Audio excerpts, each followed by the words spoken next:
السلام علیکم اسٹوڈنٹ، میں آپ کو خوش آمدید کہتا ہوں میرے چینل ریئل تعلیم کی دنیا میں۔ آج ہم فرسٹ ایئر کی ترجمۃ القرآن مجید پڑھیں گے۔ چلیں جی سے شروع کرتے ہیں۔ قرآن مجید کے سب سے پہلے آداب ہیں، اس کے بعد اساتذہ کے لیے کچھ ہدایات ہیں، پھر سورۃ البقرہ کی کچھ آیات ہیں، سورۃ آل عمران کی آیات ہیں، سورۃ الانفال کی کچھ آیات ہیں، سورۃ التوبہ کی آیات ہیں، اور اس کے بعد آخر میں ماڈل پیپر ہے، اور اس کے بعد رموز الوقاف قرآن مجید ہے۔ قرآن مجید کے آداب پڑھتے ہیں۔ قرآن مجید کا سب سے پہلا ادب کیا ہے کہ جب آپ تلاوت کریں تو پاک صاف ہو کر باوضو ہو کر کریں۔ جب آپ تلاوت کریں جس جگہ پر بھی بیٹھیں وہ بھی پاک صاف ہو، اپنے کپڑے پاک صاف ہو۔ تلاوت شروع کرنے سے پہلے تعوذ اور تسمیہ پڑھ لینی چاہیے، اعوذ باللہ من الشیطان الرجیم اور بسم اللہ الرحمن الرحیم۔ تجویز کے ساتھ قرآن مجید کو پڑھا جائے۔ تلاوت کرتے وقت اللہ تعالیٰ اور اس کے کلام کی عظمت دل میں موجود ہونی چاہیے۔ جب آپ قرآن مجید کی تلاوت کریں تو آپ کو آپ کے دل میں یہ یقین ہونا چاہیے کہ ہم اللہ تعالیٰ سے ملاقات کر رہے ہیں۔ تلاوت آہستہ آہستہ اور بلند آواز میں کی جا سکتی ہے، البتہ یہ خیال رکھنا چاہیے کہ بلند آواز سے تلاوت سے کسی آرام یا کام میں خلل نہ پڑے۔ ٹھیک ہے، تلاوت آہستہ بلند آواز کی جا سکتی ہے، یہ میں نے بتا دیا ہوا۔ سجدہ تلاوت والی آیات پر سجدہ کرنا چاہیے۔ ہمیں سجدہ تلاوت کا طریقہ ادب سیکھنا چاہیے۔ جب آپ کچھ آیات ہوتی ہیں، کچھ صورت میں ہوتا ہے سجدہ ہوتا ہے، تو سجدے والی جب آیات آپ تلاوت کریں تو اس کے بعد آپ کو سجدہ کرنا ضروری ہے، کرنا چاہیے۔ جب قرآن مجید کی تلاوت کی جا رہی ہو تو اسے خاموشی اور توجہ سے سنا جائے۔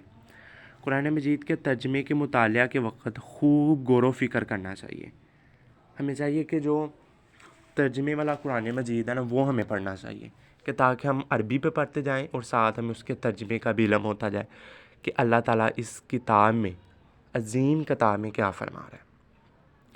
اللہ تعالیٰ اور رسول حضرت محمد صلی اللہ علیہ وسلم کی محبت اطاعت کے جذبے سے سرشام ہو کر احکام دین سیکھیں اور اس پر عمل کرنے کی نیت سے قرآن مجید کا مطالعہ کرنا چاہیے۔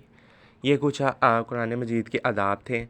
اب یہ کچھ 10-12 یہ جی ہدایات اساتذہ کے لیے ہدایات ہیں، وہ جی اساتذہ کے لیے ہدایات ہیں۔ آگے جی یہ جی تھوڑا سا آپ کا آ جاتا ہے، سلیبس آ جاتا ہے جس میں سے آپ کا امتحان لیا جائے گا۔ اس سال بھی اس سلیبس میں امتحان ہوا ہے۔ سورۃ البقرہ کی پہلی 7 آیات ہیں، وہ ہم پڑھنا شروع کرتے ہیں، آہستہ آہستہ پڑھنا شروع کریں گے۔ پہلے ہم نے سورۃ البقرہ کا تعارف اور خصوصیات، آج اس ویڈیو میں ہم نے یہی پڑھنا ہے۔ سورۃ البقرہ قرآن مجید کی ترتیب کے لحاظ سے سب سے بڑی سورت ہے۔ اس سورت میں کل 286 آیات ہیں اور 286 آیات ہیں۔ اس میں سورۃ البقرہ کا آغاز حروف مقطعات سے ہوتا ہے۔ قرآن مجید کی کچھ صورتوں کے شروع میں آنے والے وہ حرف ہیں جن کے معنی اللہ تعالیٰ اور رسول پاک صلی اللہ علیہ وسلم کے سوا کوئی نہیں جانتا۔ سورۃ البقرہ کی آیت نمبر 67 اور 73 میں اس گائے کا واقعہ مذکور ہے کہ جسے ذبح کرنے کا حکم بنی اسرائیل کو دیا گیا تھا۔ اس لیے سورت کا نام سورۃ البقرہ ہے، کیونکہ بقرہ عربی زبان میں گائے کو کہا جاتا ہے۔ جو عربی زبان میں بقرہ وہ گائے کو کہا جاتا ہے۔ اس واقعے میں بہت سی حکمتیں ہیں جن میں سے ایک اہم بات یہ ہے کہ اللہ تعالیٰ انسانوں کے مر جانے کے بعد انہیں دوبارہ زندہ کرنے پر مکمل قدرت رکھتا ہے۔ ٹھیک ہے، نبی کریم صلی اللہ علیہ وآلہ وسلم جب ہجرت فرما کر مدینہ منورہ تشریف فرمائے ہوئے تھے تو یہ صورت نازل ہوئی۔ مدینہ منورہ میں جن لوگوں کو اسلام کی دعوت پیش کی جا رہی تھی وہ مکہ مکرمہ کے رہنے والوں سے مختلف تھے۔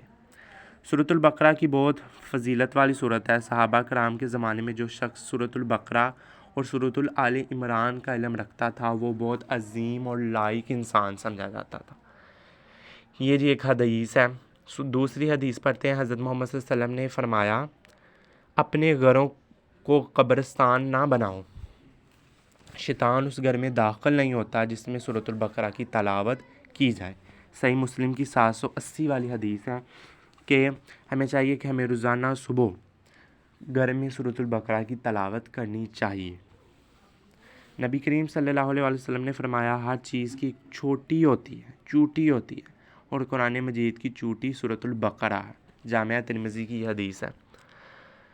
ایک اور حدیث پڑھ لیتے ہیں۔ سورۃ البقرہ کی آخری 2 آیات کے بارے میں حضور اقدس خاتم النبیین صلی اللہ علیہ وآلہ وسلم نے فرمایا جو شخص بھی سورۃ البقرہ کی آخری 2 آیات رات میں سونے سے پہلے پڑھے گا اس کے لیے کافی ہو جائیں گی۔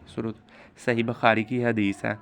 اس کے بعد آیت الکرسی کی کچھ فضیلت ہے۔ آیت الکرسی کی فضیلت میں قرآن مجید کی سب سے فضیلت والی آیات ہے۔ یہ تمام آیتوں کی سردار ہے۔ سورۃ البقرہ کی آیت نمبر 255 آیت الکرسی ہے، ٹھیک ہے۔ آیت الکرسی کے بارے میں نبی کریم صلی اللہ علیہ وآلہ وسلم نے فرمایا جو شخص ہر فرض نماز کے بعد آیت الکرسی پڑھتا ہے اسے جنت میں داخل ہونے میں سے صرف موت ہی روکے رکھتی ہے، ٹھیک ہے جی۔ آیت الکرسی میں اللہ تعالیٰ کی وحدانیت یعنی اس کے یکتا ہونے کو بیان کیا گیا ہے۔ اس آیات میں اللہ تعالیٰ کی قدرت اور صفات کا بھی بیان ہے۔ چلیں جی، اس صورت میں ہم اتنا ہی پڑھیں گے، اس ویڈیو میں ہم اتنا ہی پڑھیں گے۔ اگلی ویڈیو کے لیے آپ ہمارے چینل کو لائک کریں، سبسکرائب کریں تاکہ ہر آنے والی میری ویڈیو آپ تک بآسانی پہنچ سکے۔ اللہ تعالیٰ آپ کا حامی و ناصر ہو۔ اللہ حافظ۔